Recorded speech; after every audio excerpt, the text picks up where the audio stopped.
All right, ladies, please forgive the sound quality of this video. Something is up with my connection, the microphone connection piece. So that's why you hear it goes like from low to high to low to high. So I guess at some point, I thought it was a microphone, but at some point I'm gonna need to get a new phone, but I'll let you know when I do. God bless and enjoy the walk. Hey ladies, welcome back to the channel. I'm Yanka, your Christian fitness trainer and prayer warrior, and I am so glad you're here. So once again, I'm out on a walk. I am about 45 minutes into it. So you're gonna join me for this last part. But I wanted to talk about, what I've seen, what God has been talking to me about actually on this walk. So I was just, praying, asked God a very specific question this morning, just praying and walking and praising God. And this is what I see. I look up, there's a rainbow up there. It hasn't been any rain here whatsoever, but there's a rainbow up there. But even before all of that, God began to remind me of what I've been studying for the past week, 2 weeks, 3 weeks. They're all connected. But this is for anybody who's in a seemingly impossible situation or any, situation. You know that your God, whom you serve continuously, will deliver you. He's able to save. So that's one thing that God was saying to me as I walked out here. And then I picked up my phone to see. I was writing down, the things I was hearing. That's what it was. So I got my phone to do that, and the time was 1:11. So I always note the time, look at numbers, because God speaks through numbers. And 1:11 or 11:11, that number or those numbers usually means a transition or a spiritual wake-up call, spiritual awakening, all of that. So I was paying attention because God is moving, and we're going to see some different things with Him. And right now, like I said, we're in a time of transition in Amos 9:13 through 15 season. So that's what God's been talking to me about. And then I was still, I was still on this walk because, like I said, I'm going for an hour. But I've been out for about a little over 45 minutes. But there was a bird that flew right in front of me, and he came and got his worm, and then he flew up in a tree. So I know, God is talking of provision as well.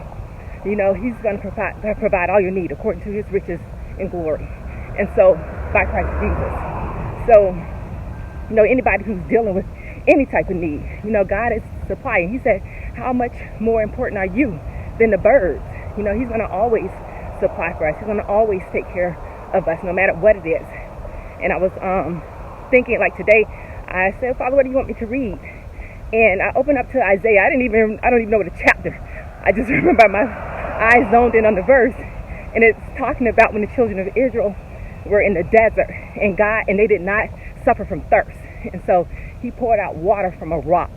And again, impossible situation, God will always provide. And all He needs is our words and our trust. And our words are in alignment with what He's speaking, that with Him all things are possible. He's going to supply everything for you. He's going to take care of you. Your God whom you can serve, that's in whom you serve continuously, will save or deliver you from whatever it is that you're going through. So, ladies, you take that and you meditate on that word, because He told Joshua in Joshua 1:8, He said, Joshua, you meditate on this book of the law, and this is the way you're going to make yourself successful. That's why I'm on, to you guys, you ladies, whoever else is watching, to, declare this word, to speak this word, meditate on this word, because it becomes alive. God speaks, He'll tell you thing, and then He'll speak about it, and you'll get a revelation of what He's talking about, And when you get a revelation, it begins a revolution in your life. So you can't stay the same. So that's why, you see those declarations, say them. I just got the one for next week, because we're through Psalm 91 this week, 91:16.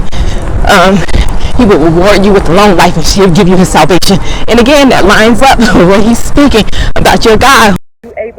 Who you serve continuously. He's able to deliver you. He's able to save you from whatever situation. And that's the thing, like the enemy, he always comes to make you seem like things are just impossible. You can't do that. And, all these things to get your focus off, just like with Peter. Peter was fine when he got out that boat.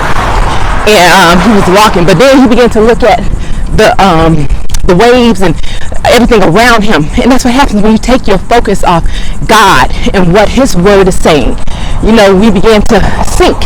And so you don't want to sink. You want to always keep that word before you, because that's your place of safety. That's the secret place. You know as you study that book and you even just read it, you know God ain't gonna fail you. He will not do it. That's in his character. He takes covenants very seriously. He does not change his word. When he speaks something, it's a done deal. That's why it behooves us to speak the same thing that he's speaking. Because when we speak his word, it says his word goes out and it accomplishes all that it's sent out to do. Nothing returns void. So he made it easy for us. Speak and get saved. You know, you make your confession to salvation. You say it with your mouth and you believe in your heart. And that's with anything else in life. Anything else, whatever it is, you say with your mouth, you believe in your heart that God's going to do this thing. He's going to do it. He never fails. He is faithful, and when we look at God, we can never look at him and say, oh, Father, you didn't do this and didn't do that. We have to humble ourselves before him, because we are working on his timeline and not the other way around. So it's us being faithful, You want to, just like Job said, Father, put a watch at my mouth, because your words and what you're saying is shaping your life. The power of life and death is in your tongue, what you're speaking. And so you can't look at things and speak what you see. Just like God didn't come to the earth and say, oh, man, it never came out of his mouth. He said, light be, And when he said that, he separated the light from the darkness. And that's what you do when you speak his word. You say light be to a situation, and you separate the light from the darkness in your life. Made us to win in every situation. He said, I always cause you to triumph. So you be triumphant. You speak that word until you see it come to pass. God don't leave us powerless. He gave you power over all the power of the enemy. He said, nothing shall by any means hurt you. So we have to walk in that power and believe what he says, that he is true to his word. The devil can't defeat you unless you allow him to. Give him your words. Speaking against what the heaven is speaking. The prayer when Jesus prayed, my Father who is in heaven, our Father who is in heaven, hallowed is your name, your kingdom come, your will be done. He didn't say anybody else's will. He said, God's, your will, Father, be done as it on earth as it is in heaven. So in heaven, I can guarantee you there's no disorder, there's no darkness. So use your words, use the words of God to bring light to your life and your situation, no matter what situation you're in. God does not fail you. We have to use our power and our authority. As citizens of his kingdom, that's what he gave us. So we have to walk in that. You can't, you got to grow up. As saints, we can't milk all our lives and speaking baby language all your life. You got to grow up. We got to be speaking that word. We have to got to cross the street, so I got to pay attention. Thank you. You have to speak that word. You understand? You got to hold to his word. Hold to the confession of faith. And that's for anything, because I've been thinking about that this week. People get diagnoses and things, or they go online and I believe I have to. No. He ain't tell you to believe that. When we walk with God, we believe his word over everything else. That's it. His word is truth. That's it. He is the truth.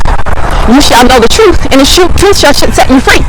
So that's whatever you deal with. You speak the truth about the situation.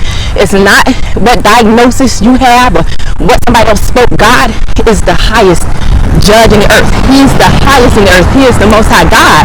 So we got to say what he say. That's it, ladies. You have got to give God your word if you want to see victory in any area of your life. And that's another thing God was talking about, restoration. He's restoring to us the years that the cankerworm has eaten and all these locusts and stuff. I explained earlier what that means. And you have to believe that. God has our best interests in mind. He is a good father. He withholds no good thing from us. And he wants to see us prosper in all areas of life. He came that we would have life in this life more abundantly. So we need to walk in that abundance of life. So that's all I have, ladies. That's about 10 minutes of this walk. I got about another 5 minutes to go. But you finished up strong. Thank you for joining me. And, you know, make God, put him at the center of every area of your life. I mean, make him the center of it, you know. So that's all I have. I mean, even your fitness. Like, I love working out with God, you know, just listening and seeking him because he's right here with us. So anyway, love you. God bless you. I'll talk to you soon. Bye.